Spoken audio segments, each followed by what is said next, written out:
Ya estamos bastante avanzados con el TP7, así que les voy mandando un poco de material para poder trabajar con el TP8.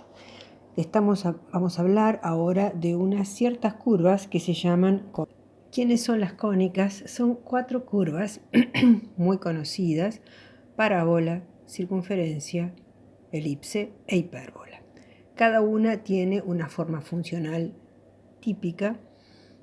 Y vamos a ver que en realidad no siempre son funciones, son curvas.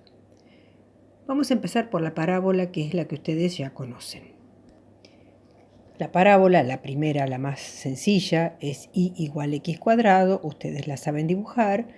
Tiene un eje de simetría y tiene un vértice que representa el mínimo de la curva. La parábola. Si en lugar de escribir esta parábola pongo un coeficiente acá adelante, por ejemplo 2x cuadrado, lo que voy a lograr es que para un mismo valor de x el valor de y sea más grande. Por ejemplo, si yo escribo lo que dije, 2x cuadrado, cuando x valga 1 al cuadrado, bueno, lo voy a escribir. Y igual 2x cuadrado es esta parábola más flaquita. Y si pusiéramos y igual 1/2 x cuadrado, ¿qué pasaría? Pues lo contrario. 1x cuadrado, 2x cuadrado, y esta es 1/2 x cuadrado. Cuanto más, acá está, 1/2 x cuadrado. O sea, si yo achico el coeficiente, la parábola se aplasta, se abre, se hace más panzona. Si aumento el coeficiente x cuadrado, se hace más aguda.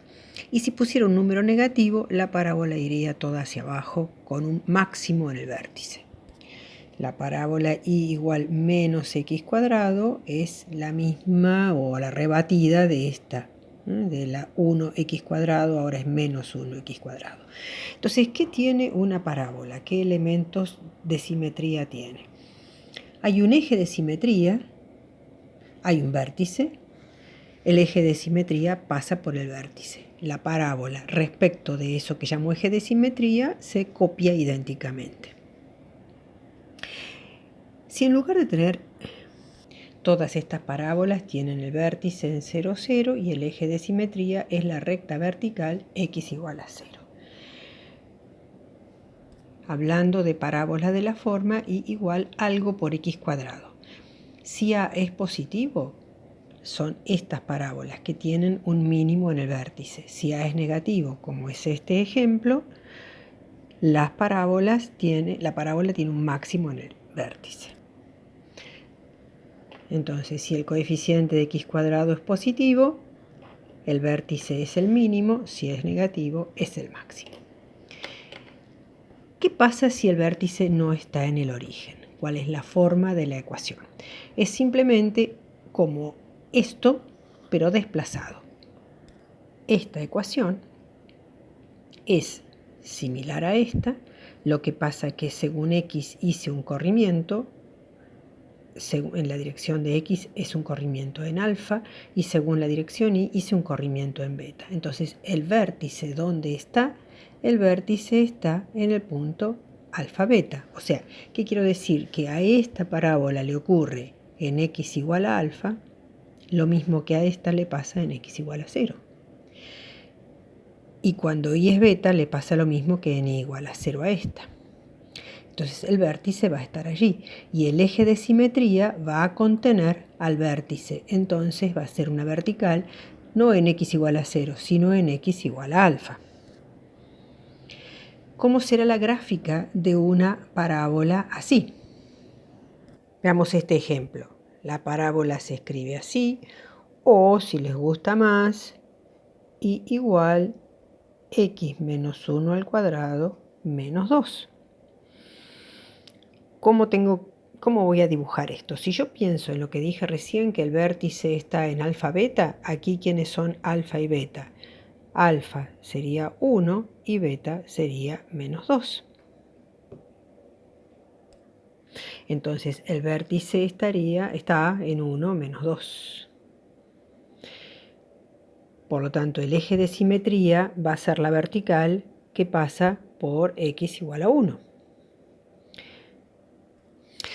Poder identificar al vértice y al eje de simetría representa una enorme ventaja a la hora de hacer el gráfico, porque solo tengo que pensar qué pasa de un lado del eje de simetría, porque del otro ya sé que se copia todo igual.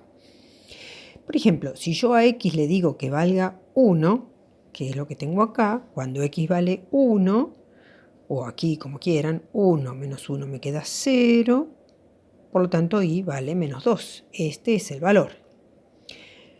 Me corro un lugar, x vale 2. Entonces 2 menos 1, me queda 1 al cuadrado 1, menos 2 menos 1. Entonces cuando x vale 2, y me da menos 1.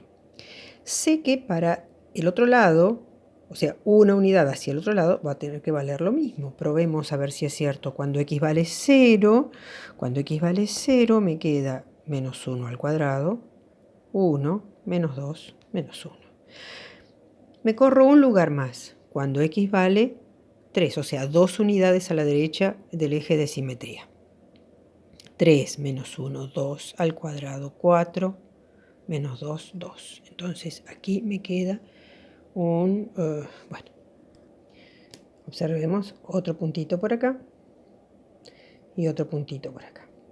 Pero esto es una curva continua, ¿no? Yo estos puntitos los estoy tomando como muestras, pero como indicadores para hacer el gráfico, pero la curva es un trazo continuo. Esta es la curva que veo así. Ahora, ustedes han representado parábolas de otra manera, no viéndola escrito de esta forma, sino con el trinomio desarrollado. ¿Se acuerdan cómo es? Es el cuadrado del primero, en este caso menos el doble del primero por el segundo, más el cuadrado del segundo, en fin, es esta. Trinomio cuadrado perfecto, resultado de desarrollar este cuadrado del binomio, menos 2. Ahora junto estos dos términos y nos queda esto. Ustedes aprendieron en el ingreso, en el CPU, a representar parábolas dadas de esta manera. ¿Ustedes qué hacían? Buscaban las raíces, luego buscaban el punto medio y con ese x iban a calcular la coordenada del vértice. Las raíces les habrían dado este valor y este valor, o sea, menos un medio y 1, 2, 2 y medio, 5 medios. El punto medio entre los dos es el 1, entonces para 1 buscan el valor, etc. Está bien. Ahora, esta escritura, tener a la parábola escrita así o bien así, es mucho más ventajoso porque uno ya encuentra directamente la ubicación del vértice. Entonces, ¿qué hago si la parábola está escrita de este modo? No tengo nada para hacer. Ubico el vértice y dibujo. Pero si la parábola viene escrita de esta forma, yo tendría que desandar este camino para llevarlo a esta forma y luego entonces sí identificar el vértice. ¿Cómo se hace para, dada una expresión así, identificar las coordenadas del vértice? Tengo esta propuesta, quiero graficar esta parábola, pero quiero pasarlo por la forma que voy a llamar desde ahora en adelante la forma canónica. O sea, identificar las coordenadas del vértice. Para eso me voy a basar en la expresión del trinomio cuadrado perfecto. Ustedes recuerdan, a más b al cuadrado es cuadrado del primero más doble primero por el segundo más cuadrado del segundo, y si la diferencia, acá en el doble producto va un menos. Cuando yo tengo esta expresión, esto no es un trinomio cuadrado perfecto, porque si yo quisiera que esto fuera un trinomio cuadrado perfecto, acá tendría que tener otro número. ¿Cómo sería ese otro número? Pensemos, si con estos dos términos trato de identificar lo que tengo con un trinomio cuadrado perfecto, es que x viene a ser como a. Esto tendría que ser el doble producto, entonces lo pienso como 2 por algo. En lugar de escribir 4 puse 2 por 2, pero ¿para qué? Para darle el aspecto del doble producto. Entonces tengo el cuadrado del primero más el doble del primero por el segundo, y entonces descubro que el segundo tiene que ser 2.